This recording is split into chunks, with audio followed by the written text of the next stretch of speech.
DNA, there are different genes expressed that cause one to be a skin cell and one to be a heart cell. We're actually learning, through all the cell therapy research,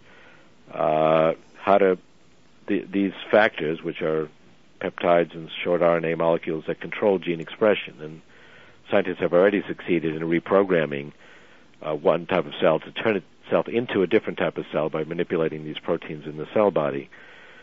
So I would take my skin cells, I would reprogram them through peptides and RNA molecules and other proteins to be heart cells.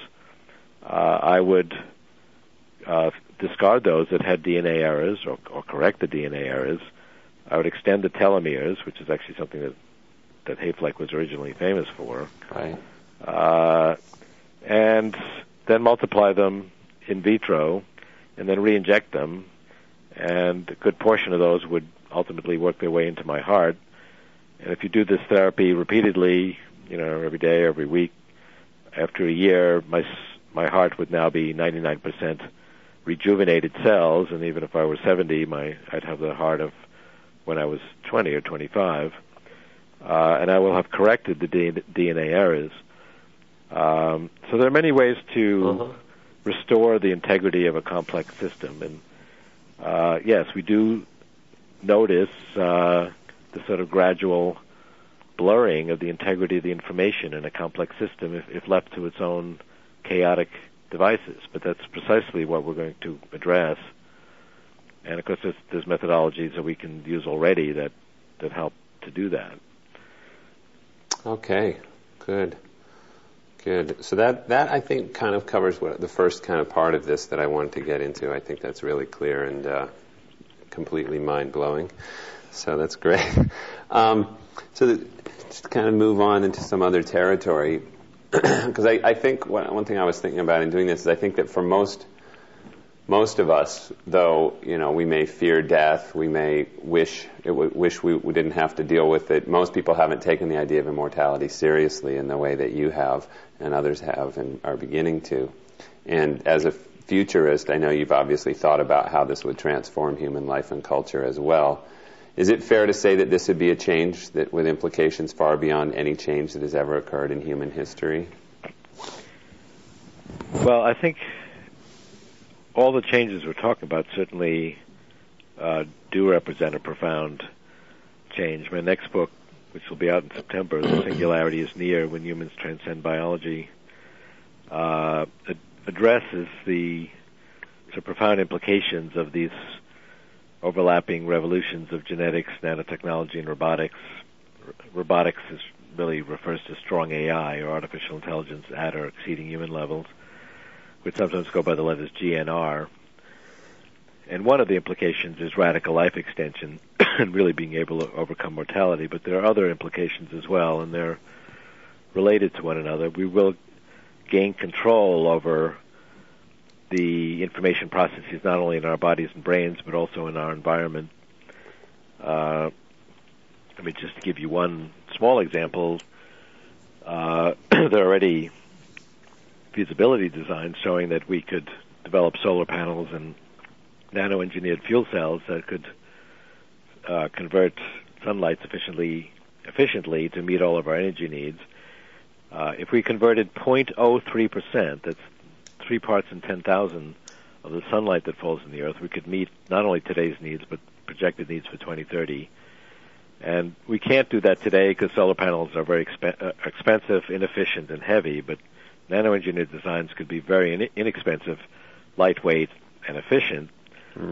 Nanotechnology will also enable us to create, any physical product at, virtually no cost from very inexpensive raw materials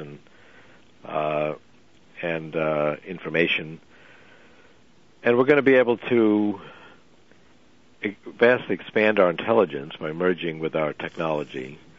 It's actually important to explain the sort of nanobot scenario, but we're going to be, nanobots is kind of the killer app of nanotechnology, and they're going to be permeating our bodies, brains, and environment, really doing our work for us, transforming our environment, cleaning up pollution from earlier eras.